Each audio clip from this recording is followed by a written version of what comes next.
কি হলো, ফুচকা হবে বলে বসে থাকলে যে? বাইরে এসো। হ্যাঁ। আর দেবা? না।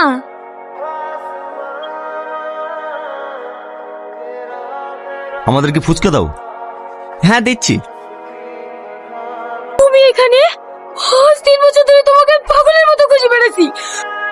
আরে আরে, এই কি করছেন আপনি? আপনাকে তো আমি চিনিই নি। এসব তুমি কি বলছো? তুমি আমাকে চিনতে পারছো না? আমি তোমার সালমা। সালমা? কোন সালমা? আমি সালমা বলে কাউকে চিনি নি।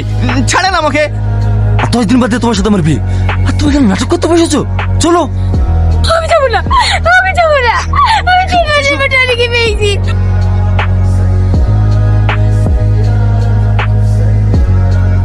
এই টনি, তুই ওই মেয়েটাকে চিনিস? আরে না না। ও, তাহলে মনে হয় মেয়েটার মাথার প্রবলেম আছে। খবর দে। ছি ছি ছি ছি, আমার ভাবতেই ঘৃণা হচ্ছে। আঙ্কেল, শুধু তাই নয়, ওই ফুচকালোর সঙ্গে যা ব্যবহার করেছে না, ওখান থেকে তো আসতে চাইছিল না, আমি জোর করে নিয়ে এসেছি। কথার উত্তর দাও। আমি ভুল কিছু তো করিনি, ওকে আমি ভালোবাসি। সামাদ, তোমার আব্বাকে খবর দাও, আমি 1 সপ্তাহের মধ্যে তোমার সঙ্গে ওর বিয়ে দিতে চাই। না আব্বা, আমি ওই সামাদকে বিয়ে করতে পারবো না। এটা আমার ফাইনাল ডিসিশন, তোমাকে ওই সামাদকে বিয়ে করতে হবে, আন্ডারস্ট্যান্ড? আজকের পর থেকে ও যেন বাড়ির বাইরে 1 পা না বেরোতে পারে। তোমরা সব সময় ওর দিকে নজর রাখবা। ঠিক আছে কর্তা বাবু। দিদি খাবার নিয়ে এসছে, খেয়ে নাও। আমি খাবো না। আজ 2 দিন হয়ে গেল তুমি কিছু খাওনি। এইভাবে চলতে থাকলে তো তুমি অসুস্থ হয়ে যাবা। আমি মরতে চাই। থেকে থেকে সত্য।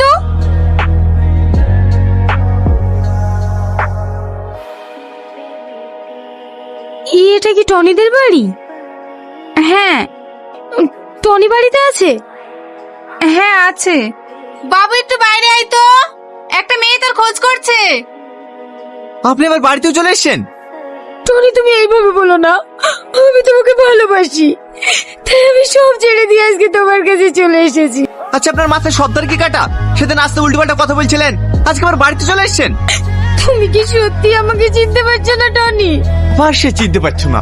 আরে আপনাকে আমি কবার বলবো, আপনাকে আমি চিনিনি। তুমি একবার বোঝার চেষ্টা করো।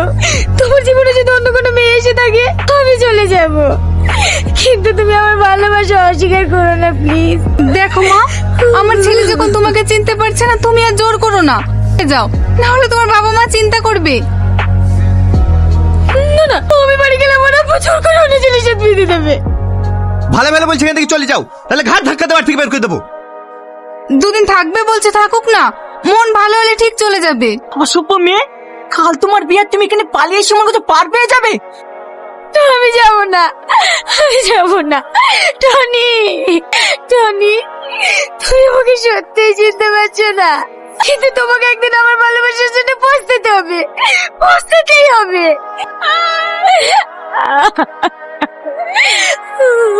কি ব্যাপার টনি, তোদের বাড়িতে সালমা এসেছিল? আর ওরাই বা কারা? তুই ওই মেয়েটাকে চিনিস নাকি? চিনবো না মানে? ও তোর প্রেমিকা। কি আবার বলছি?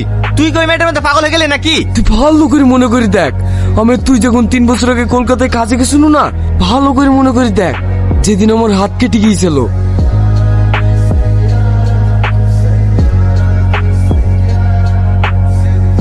বাড়িতে কেউ আসেন? বড় লোক মানুষ, কিছু বলতে রে। চ। আরে তুই দাঁড়া তো। হ্যাঁ বলুন, কিছু বলছেন? হাত কেটে গেছে, আমি তো এখানকার হসপিটাল চিনিনি। আপনাদের বাড়িতে ব্যান্ডেজ আছে? হ্যাঁ আছে, আপনারা একটু বসুন, আমি নিয়ে আসছি। সব ঠিক হয়ে যাবে, একটু সহ্য কর।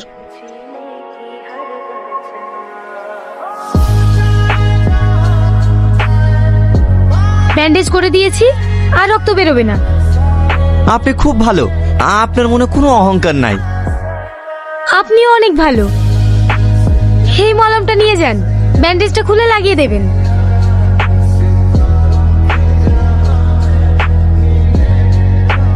এই শালা, একটা অজানের বাড়িতে ব্যান্ডেজ চেতে গিয়ে তুই পাত পেতে বসে পড়েছিলি, তোর ব্যাপারটা কি রে? সেরকম কিছু না ভাই, মেয়েটাকে আমার খুব ভালো লেগে গেছে।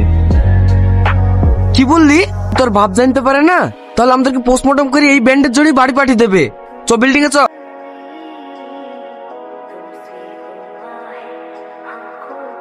এই কাজ বাদ দেখিনি কি করছি রে? ওনারা দিতে যাবো আর ওকে দেখে আসবো। সত্যি সত্যি আমাদেরকে প্যাকেট করে বাড়ি পাঠাবে। আরে কিচ্ছু হবে না, তুই যা তো। যেমন তুই করগা, ঠেলায় পড়লে বুঝতে পারবি।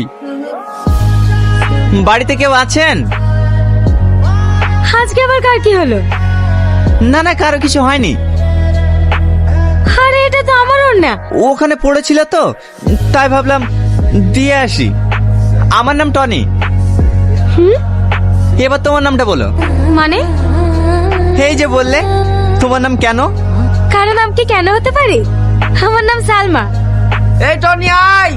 আমাকে ডাকছে, আমি এখন আসি। হ্যাঁ,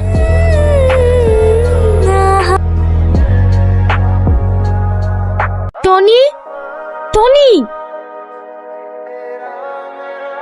এতে কি আছে? রে বসে বসে কি খাসি? খাস তো বস। খুব ভালো লাগছে তো। লাড্ডু কোটে পালি? ওই দে দেখ। কিরে তোর আবার কি হইলো? জেনে শুনিয়ে বিষ খাবো না, আমাদের লাড্ডু বের করে দেবে। আরে তুই তো ভয় করিস কেন রে? তোর সালমা পাঠিয়েছে, তুই খা, আমি খাবো না।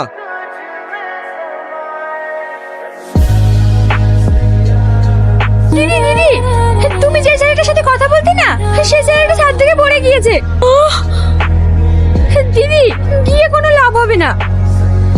কোন হসপিটালে নিয়ে গিয়েছে তুই জানিস? আমি সেখানে যাব। সালমা, তোর মাকে ধর। আব্বা, মায়ের এই অবস্থা কেন? তোর মা মাথা ঘুরে পড়ে গিয়েছিল। তুই তোর মায়ের কাছে থাক, আমি এক্ষুনি ডাক্তার ডেকে নিয়ে আসছি। বাবু, হে বাবু, কি হলো তোর? কথা বল। ডাক্তার বাবু, আমার ছেলে এখন কেমন আছে? ওনার পুরানো স্মৃতিশক্তি ফিরে পেয়েছে, তাই ওনাকে ইনজেকশন দেওয়া হয়েছে, ছেড়ে দেওয়া হবে।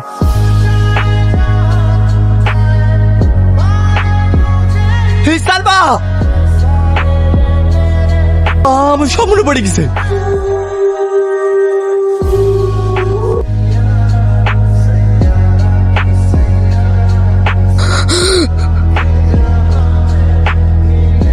সালমা, বাবু, দিদি মনে হয় বিষ খেয়েছে।